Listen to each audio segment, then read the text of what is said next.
नमस्कार दोस्तों। कुछ जगह स्वर्ग से कम नहीं होती। मेघालय, ये नाम सुनते ही मन में एक खुशी मिलती है, नेचर के करीब। शायद इसलिए राजा रघुवंशी और सोनम ने मेघालय को अपना हनीमून डेस्टिनेशन चुना। और ये शायद ही किसी फैमिली ने सोचा होगा कि हनीमून से उनके बेटे की लाश वापस आएगी। Is this just a tragic incident या फिर एक पहले से प्लान मर्डर या फिर पैसा और बदला मोटिव था?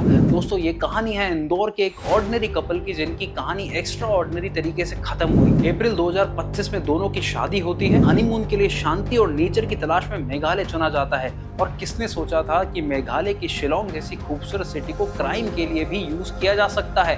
कपल 22 मई 2025 आसाम से शिलोंग पहुंचता है। वहां स्कूटर रेंट पर लेकर आसपास की जगहों को एक्सप्लोर करते हैं। उन्होंने नाइट वहीं पास के होम स्टे पे स्पेंड करी और नेक्स्ट मॉर्निंग चेकआउट के फुटेजेस सामने आए।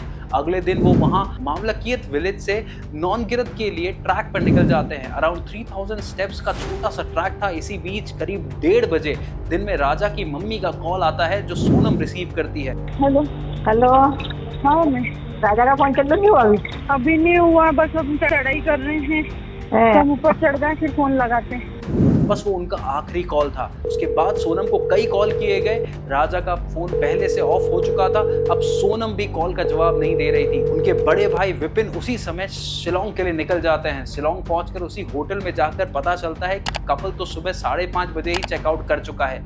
इसी दौरान बारिश बहुत तेज हो रही थी। मेघालय को रेड अलर्ट घोषित कर दिया गया और इस हालात में अगर उन्हें जल्दी नहीं ढूंढा गया तो मामला बिगड़ सकता था। जो स्कूटर उन्होंने रेंट पे लिया था, बाद में मई 24 को अबैंडन स्टेट में पाया गया किसी कैफे के पास, जो कि शिलोंग सोहरा रोड पे था। अब मामला और गंभीर होने लगा। एक तरफ सोनम और राजा दोनों मिसिंग थे। मध्य प्रदेश की सरकार ने इस मामले में अपनी गंभीरता दिखाई।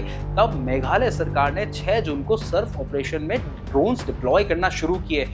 खतरनाक वेदर और चैलेंजिंग टेरेन्स के बीच सर्च ऑपरेशन किया गया। हाउएवर, शाम को घना कोहरा और पुअर विजिबिलिटी की वजह से सर्च ऑपरेशन को टेम्परेरी रोकना पड़ा और ऑथोरिटीज ने डिसाइड किया कि सर्च सैटरडे को फिर से रिज्यूम किया जाएगा।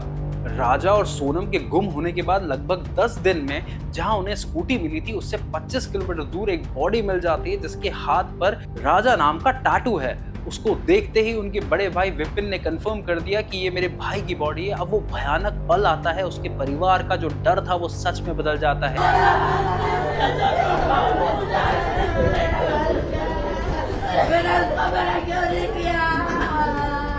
ईस्ट खासी हिल्स में पुलिस को हत्या में इस्तेमाल हुआ एक मशेटी मिलता है। एसपी विवेक ने पुष्टि करी कि हथियार हाल ही में खरीदा गया है। इसे सिर्फ अपराध के लिए इस्तेमाल किया गया है। हत्या और सबूत मिटाने का केस दर्ज किया गया और इस केस को टॉप प्रायोरिटी में डाल दिया गया। पर बाद में पुलिस को कुछ अजीब लगता है, यहाँ तक कि सोनम ने वहाँ के एक टी स्टॉल वाले से लड़ाई भी कर ली थी, क्योंकि उसको वहाँ की कॉफी पसंद नहीं आई थी। इसी अनबन में राजा की उस टी स्टॉल से बहस हो गई थी। लेकिन होटल वाले पे और वो एक जो टापरी में होटल पे थी और जो गाड़ी वाला था, इन पे सब पे हमारा साथ। तो पुलिस ने एक और मामले में इन्वेस्टिगेट किया कि कहीं कोई लोकल का इन्वॉल्वमेंट तो नहीं है। वहाँ के लोकल वैसे तो बहुत फ्रेंडली है, पर बात तब सामने आने लगी जब राजा की बॉडी मिलने के बाद इस बीच सोनम फरार थी। सोनम की तलाश जल्द होना चाहिए, क्योंकि सोनम का सुराग लगेगा तभी ये पता चलेगा कि राजा रघुवंशी के साथ क्या हुआ। उसकी तलाश जारी थी। 17 दिन तक इन्वेस्टिगेशन होती है और फिर जो पुलिस पकड़ के लाती है वो पूरे देश को हिला कर रख देता है। सोनम को कस्टडी में लिया गया। गाजियापुर में एक ढाबे पर वो पाई गई। UP police and Indore police एक जॉइंट ऑपरेशन चलाती है, जिसमें 37 घंटे बाद सोनम को लोकेट कर लिया जाता है। उसका मेडिकल एग्जामिन होता है, जहां पर किसी भी तरह की चोट या घाव नहीं पाए जाते हैं। इसमें 4 और सस्पेक्ट को अरेस्ट किया जाता है। आकाश राजपूत, विशाल सिंह चौहान, राज सिंह खुशवा। अब ये जो राज सिंह खुशवा है, इससे सोनम के पुराने संबंध बताए जा रहे हैं। यहाँ पर लव ट्रायंगल भी बन के निकल रहा है एक। बट सोनम के फादर ने सभी एलिगेशन को झूठ बताया है। अभी तक भी वो यही कह रहे हैं कि ये सारे इल्जाम बेबुनियाद है।